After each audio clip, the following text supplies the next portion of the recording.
Hello, Mark. Joe, how are you? I am very well today. So the question this week is, what season would you live in if you could only choose one season? Oh, that's easy for me. All right. Summer. I used to be a fall man, Mm-hmm. and now I'm a summer man because some people like it hot, and I'm one of them. All right. I was worried you're going to say something like baseball. I thought about being kind of a smart ass, and then I thought, no, I'm going to play it straight. I think I'm still a fall guy, but yeah. So I'm with you because summer is my happy time because that's when I get to write. So I'm becoming a summer guy too.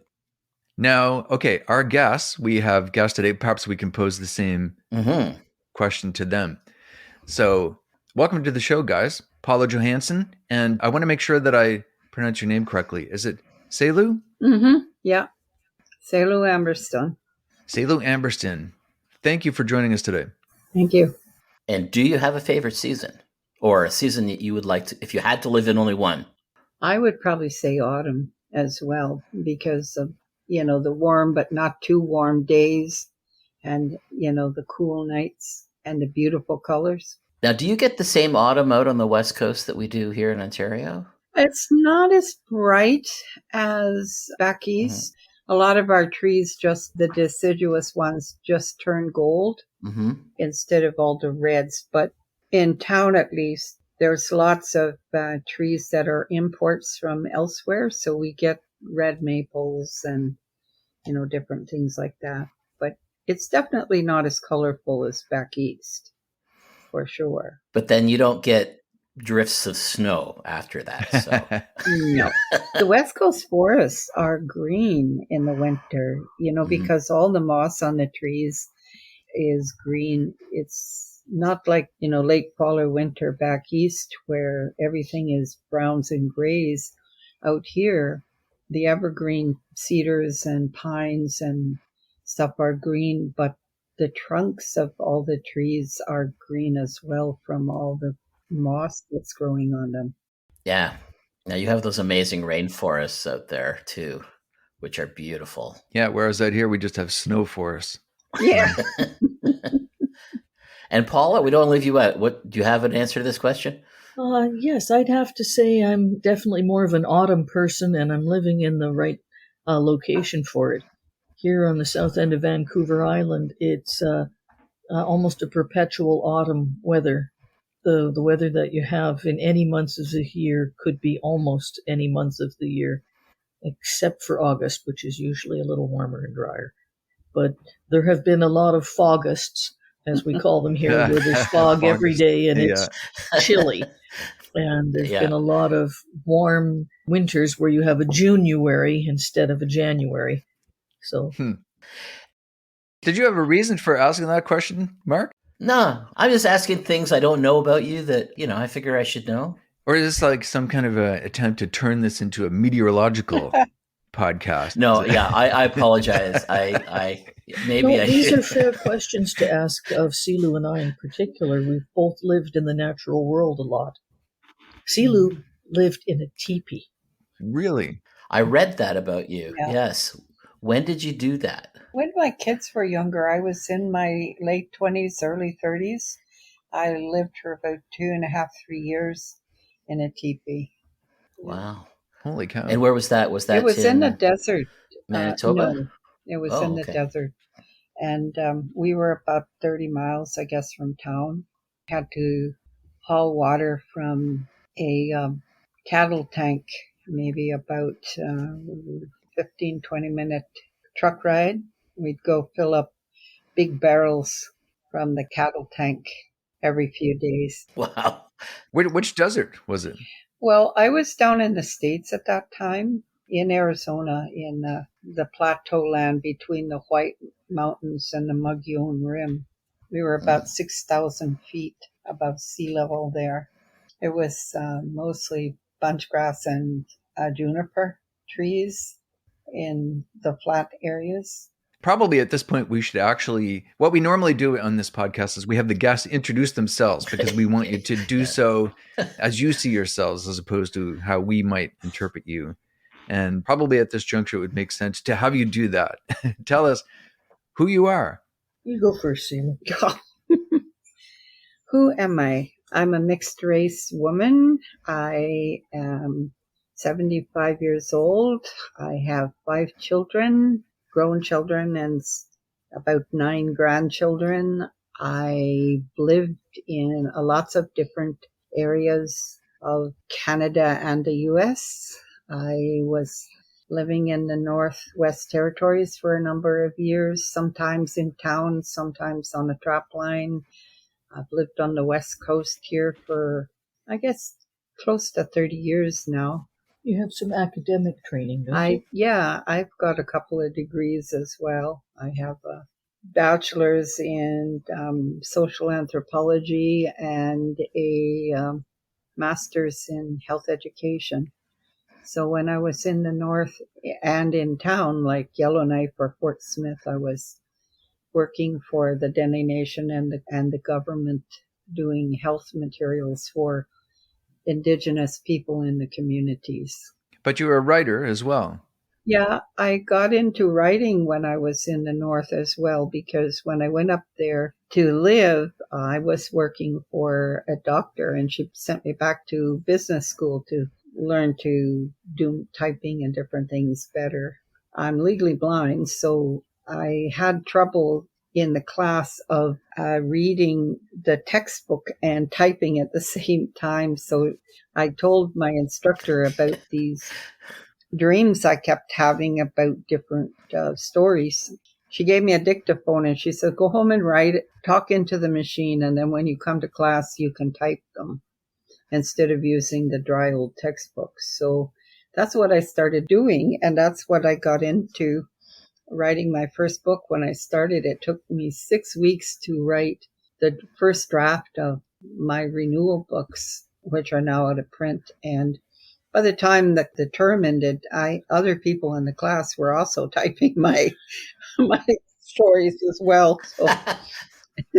So that's how I began actually writing books back in the 70s. Oh, wow. Yeah. What a great origin story for writing books.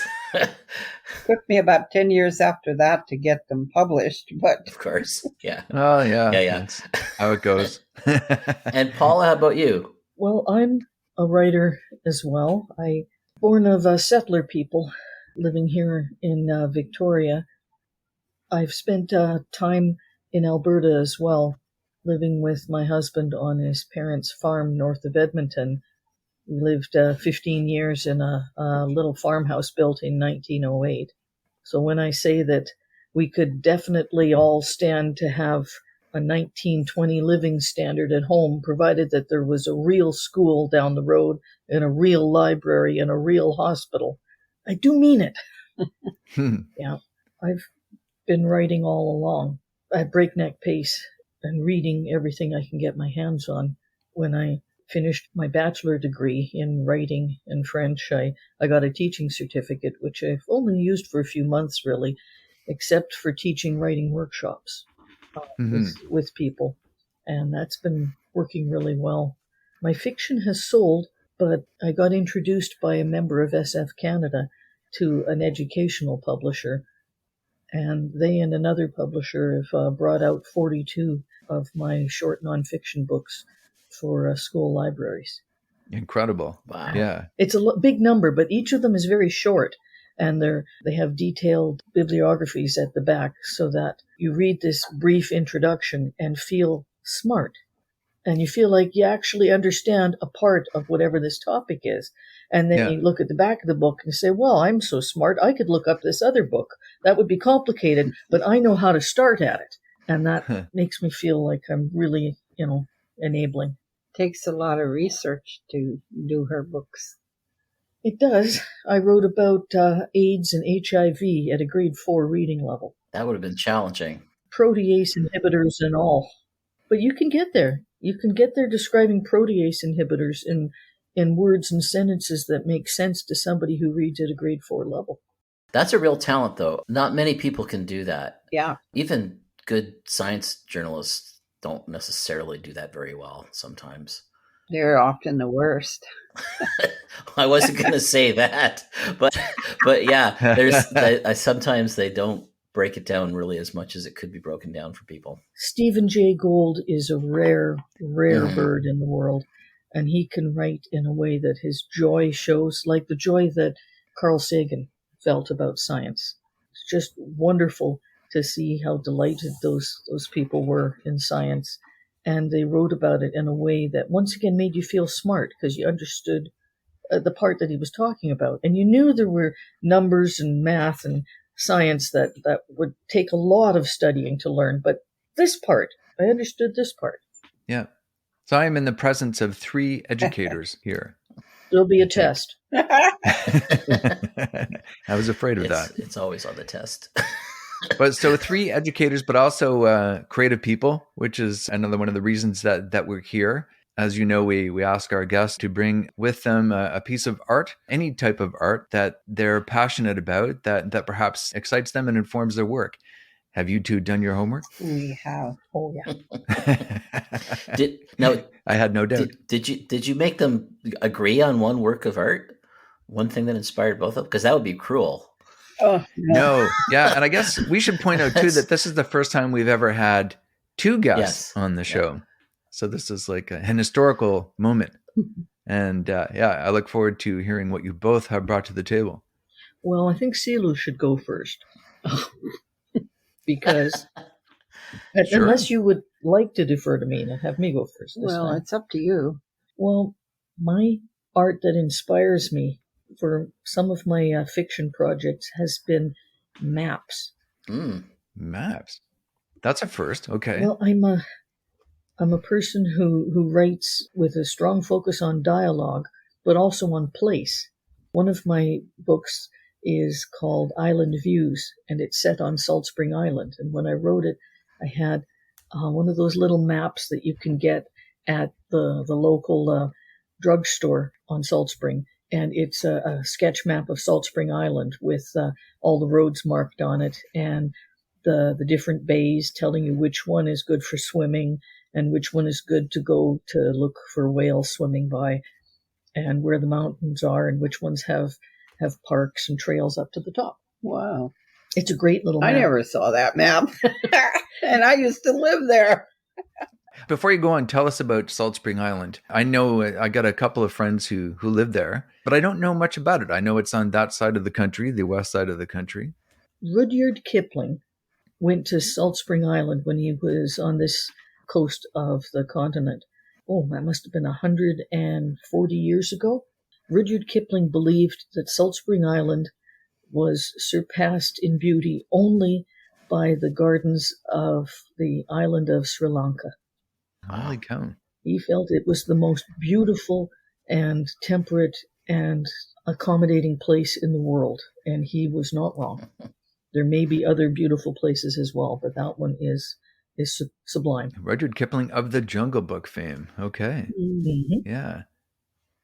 I think he saw a different Salt Spring than I did. I was going to say. I lived there for a while.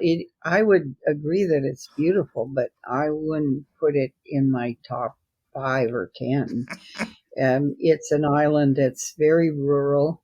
I had a friend from Ireland who described it a lot as looking like parts of Ireland that he was familiar with.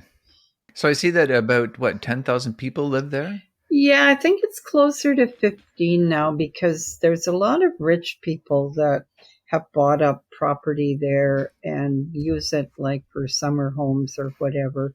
So you have this real contrast of people, some very, very wealthy, like the Kellogg's have an estate on the west coast of the Musgrave, which you can only arrive at by boat. I know this because I have a friend who used to caretake for them. And then you have very poor hippies who are living in shacks or just tents as well. So nowadays, it's not quite like when I was living there in the 90s. There were a lot more hippies around, and this contrast between the very rich and the very poor. Yeah. Today, it's a little more mixed. There are a lot of artists over there. I was going to say, Valdi used to live there, right? Yep.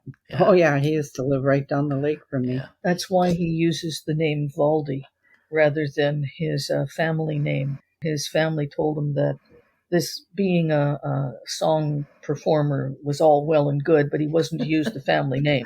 Oh, so he comes from wealthy stock then. I did not know that. Interesting. I think about Valdi a lot these days as I age. Old, tired, bent and busted, gray, wrinkled, and you can't be trusted. More and more sums me up. I love Valdi. I love his music.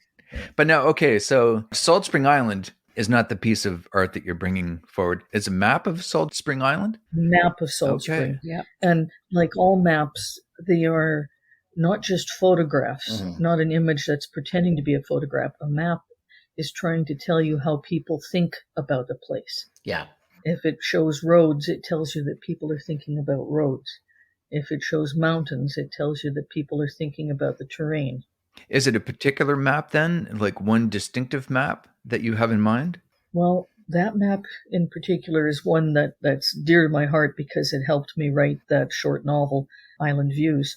But right now I'm looking at a map which shows the area that is nowadays part of southern Manitoba and North Dakota and the American side and the Canadian side around the border. That was Red River country in 1868 and 1869. So it's from that era? The map is from that era? From that era. Yeah, I love old maps. I find them fascinating. Understandably, the lines are dotted. Yeah. The only line that is drawn on the map with any certainty is the line of the 49th parallel. Right.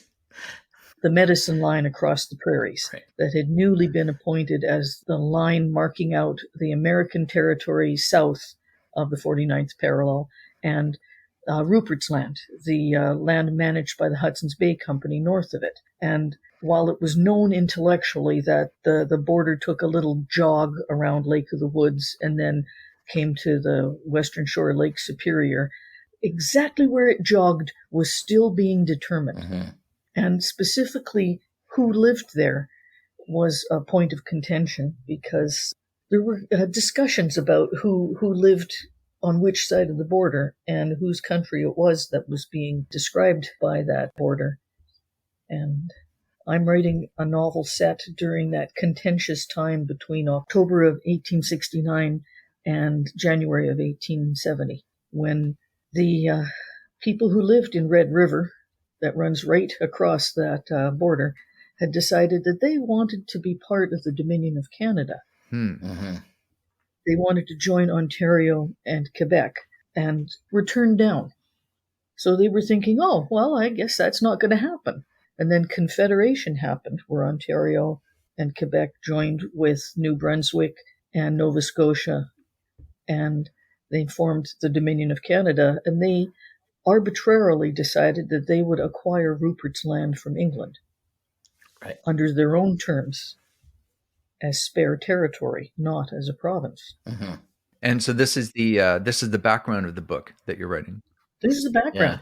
My viewpoint character is a young Métis lad who ends up bringing the would-be lieutenant governor for the new territory into the border. And he gets halted at the border because north of the border are Louis Riel and the Métis folk of Assiniboia, the little colony where we now have the city of Winnipeg.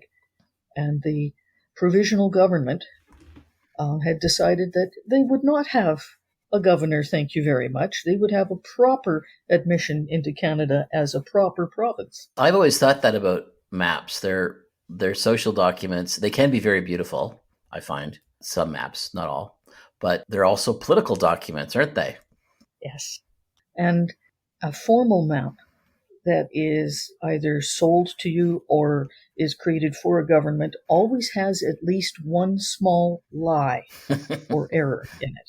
The small untruth is so that if the map is copied entire by someone else for a different purpose, it is immediately obvious to a cartographer that they did not generate their own map. They copied the map that was made for the certain purpose. And you can tell that because here in this corner is the small error that they put in on purpose.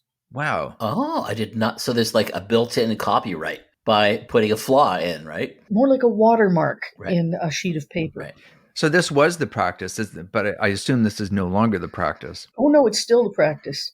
It's still the practice. Yes. No, wait. You know what? You're describing GPSs. I think that's what you're describing here, because I don't trust those.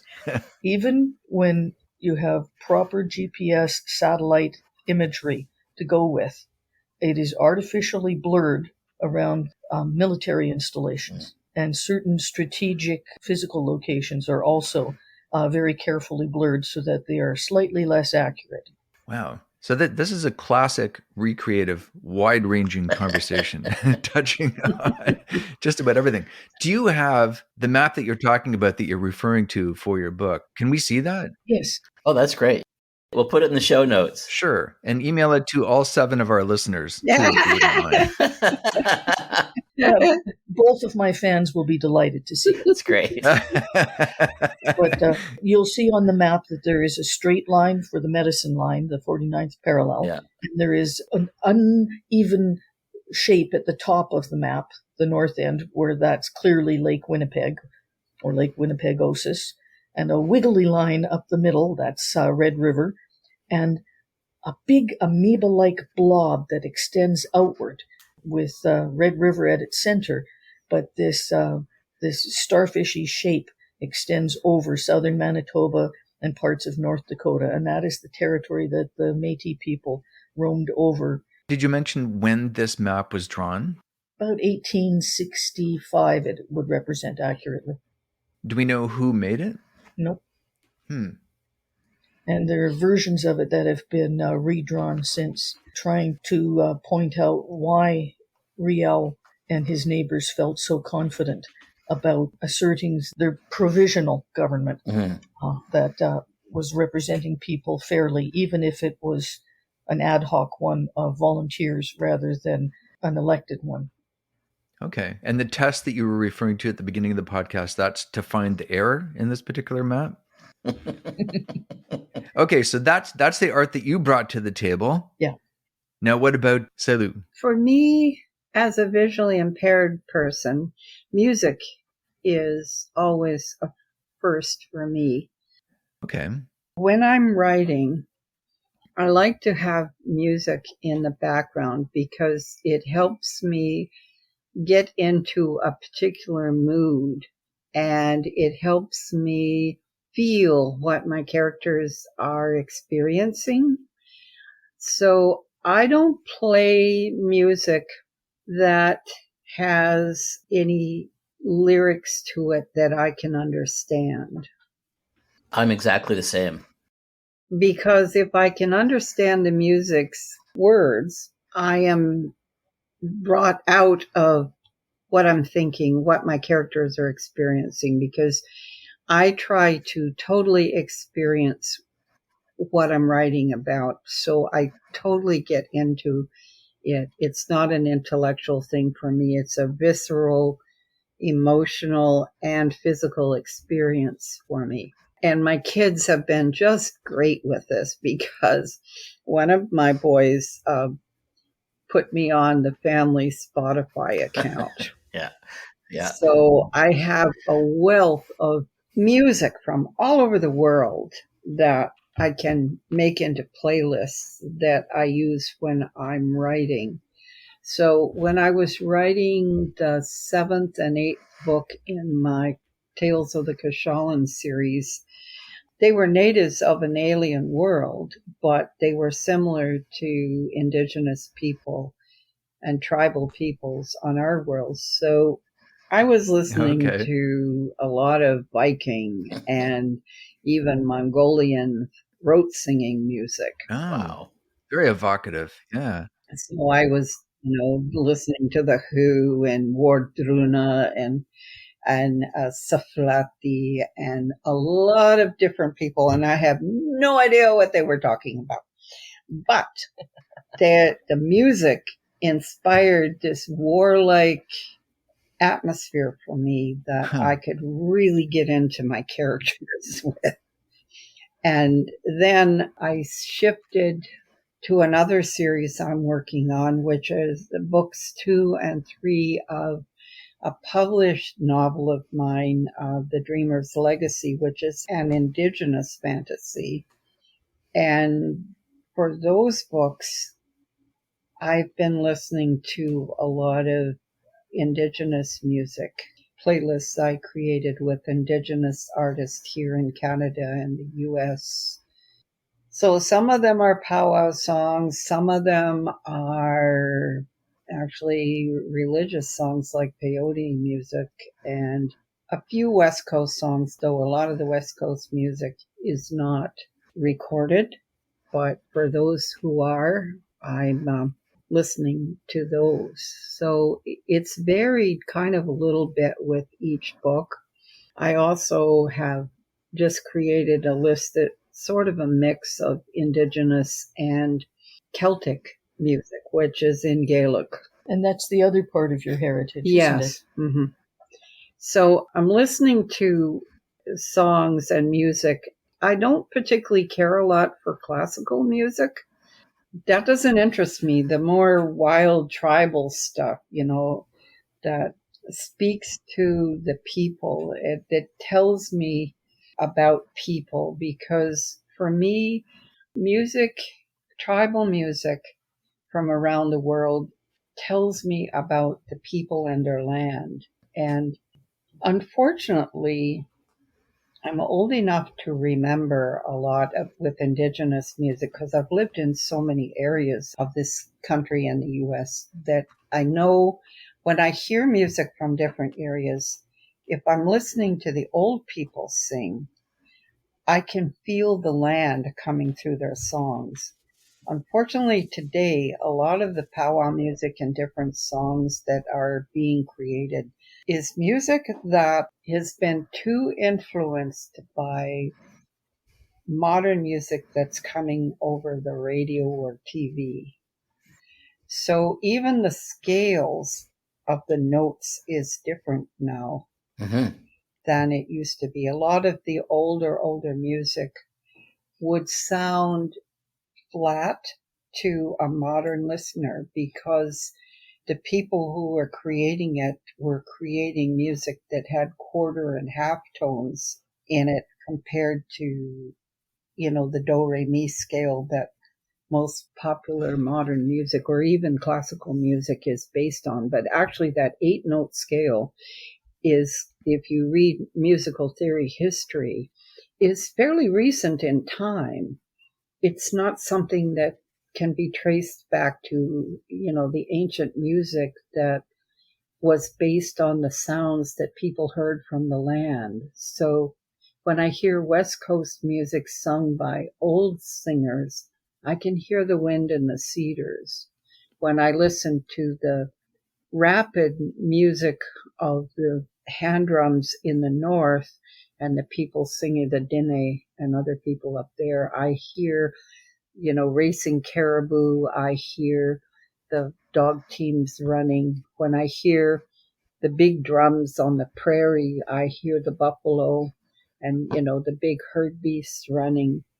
And then back home where we used rattles, I hear, a different sound, the sounds of rain, the sound of snakes and other animals in the grain, among the grain fields and stuff. So to me, it's a very expressive way of experiencing the world. And I draw that into when I'm writing, because the land where my stories take place is another character in my books.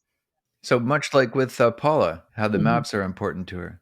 But now I have to stop you there, because I recognize the truth of what you're saying about how the older music means more to you for all the reasons that you stated. But I have to challenge you there a little bit.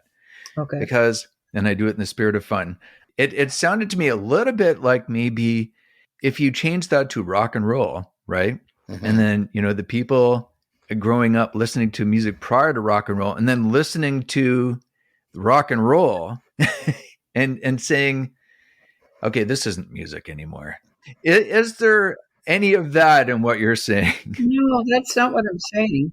Okay. I would like to answer that one, not for Celu, but at you, to point out that the tonal singing that Celu's describing, the music theory in Europe clearly predates the Greeks, who named the Ionian and Dorian scales and the other scales that are understandable with our modern musical instruments and musical notation, half tones and full tones and octaves. That dates back at least 20,000 years to the bone flutes that have been discovered among not only our modern human ancestors, but our Neanderthal cousins. And when you look at the flutes, the spacing on the flute is the same as the spacing on modern flutes that are played. Wow. And flute players looking at these bones have been able to say with confidence that this would sound like modern flutes. This would play notes in the same scale, but that is the style of music from Europe. That is not the style of music that Celu is describing from her own peoples. It's not that I'm saying that it's not music. I'm saying that it speaks to our modern urban society, but it has a different message and tone to what older songs that speak with the voice of the land would say. It's not that it's better or worse. It's different. Right. So yeah, no less valid, but different, as you say. Yeah. So when modern songs, powwow songs are more rock and roll type, it's because the modern people who are singing those songs are living in a more urban environment. Yeah, so they're more influenced by what's Yes. around. I bet you would hear a similar thing from people who live in China who remember music before, Yeah. because there's a different scale there too. Yeah, it's a 5-note scale. But I have a practical question, which is, do you think about what you're going to be writing that day before you put the music on? Or do you put the music on and what happens? Well, usually when I start something, I listen to a particular style of playlist. Like when I was writing books 7 and 8 in the Kashalan books, I listened to the playlist that I created throughout that entire time. It wasn't that, I'm going to write about this today, so I'll think about this kind of music. Some people may do that, but I had a particular theme of music that I used during the entire time of writing those books. And that sort of triggered me when I heard it to think in that type of way. Right. And it sort of enhanced those characters and thinking about how they would respond to different situations. It was a trigger for that. So I would say sort of maybe the music triggered it, but also it didn't change from day to day. It was the same playlist, throughout the entire writing of that book. And that just sort of brought me right back into where I could pick up from where I left off the day before. Do you guys listen to music when you're reading? I don't. If I'm reading a talking book, no. I don't read visually anymore. My eyes have gotten too bad over the years. So I'm only listening to audiobooks and have been for maybe the last 10 years or so. My eyes aren't good enough anymore, even with a strong reading glass, to go through books, which is kind of sad because there's so much in our craft that is not audio recorded anywhere. So I'm very limited on, SF and fantasy titles specifically because they're not recorded anywhere. But I don't listen to music while I'm listening to books. And I really hate the audiobooks that have music in the background. I find it very distracting. Yeah. You don't mind the artificial intelligence voices that sound a little robotic. You like that. That's okay. Well, it's better than nothing. Call me Ishmael. Yeah. It's better than nothing. But I find actually over the years, my imagination creates different voices because I have a voice software for the blind which actually anybody can download. It's called NVDA. It's a free software on the internet, and anybody can download it and listen. It will read what's on your screen. But I find that I create different voices inside my mind. Interesting. So you're listening to a specific voice and then transmuting it into a different voice as you're listening to it. Slightly, yeah. I find I do, or give it more inflection, especially if it's stuff I'm writing, because I'm usually not reading books that other people have written when I do that. But, when I'm editing my own stuff, I have in my mind different ways that different characters speak. So they just automatically I have that inflection. I want to do something that's important for Celu to let you know. Okay. Celu's most celebrated work is a short story called Refugees. It's been anthologized several times and written about by professors who are praising it for post-colonial studies. We've collected that story together with Celu's few other short stories, which are mostly science fiction and fantasy, and made Refugees and Other Stories collection that we think is the book of hers with a lot of commercial interest. And Celu has mentioned her books, the renewal books, 2 of them that were her first 2 books that were published. And then she also had a pair of nonfiction books called The Blessings of the Blood and Deepening the Power. Yeah. And they are now being re-released by Celu herself in her own independent small press called Cashallan Press. And you can read about it at a website. I'll give you the URL. It's books2read.com/Amberstone. That's great. Yeah, thank you. Yeah. Is there something for you, Paula, that you'd like? Yeah, you're doing a great job, Paula, of celebrating other people's works. What about you? Yeah, she needs to do her own. My own new books are out on a similar small press that I call Doublejoy Books. And I have a couple of short novels and a couple of short nonfiction books.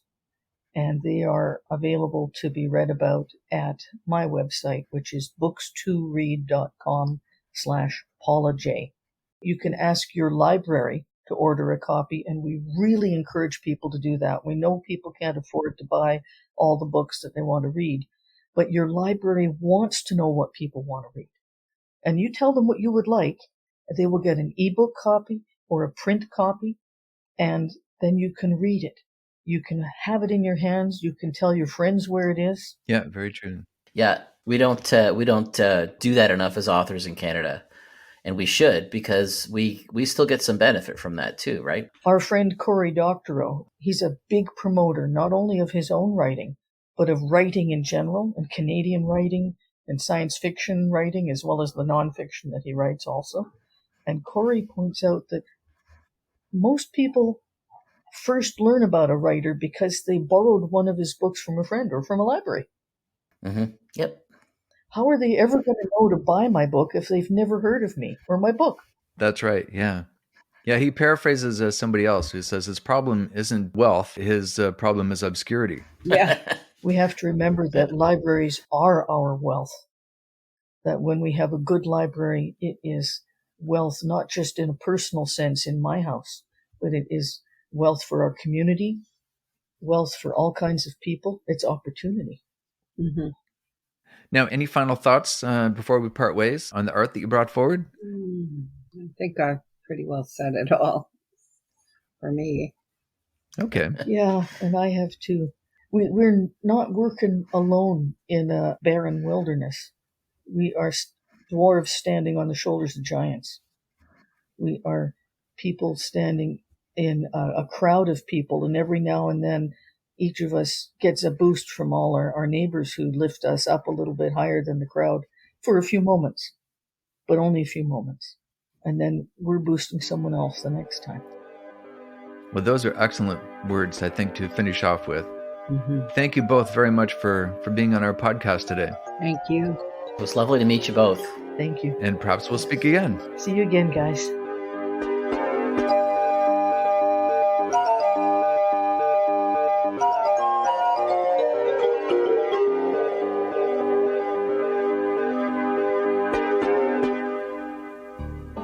Joe, I'm really enjoying this. This has been fun, but I don't want to do this podcast anymore. You're talking about stopping the podcast. No, I'm just kidding.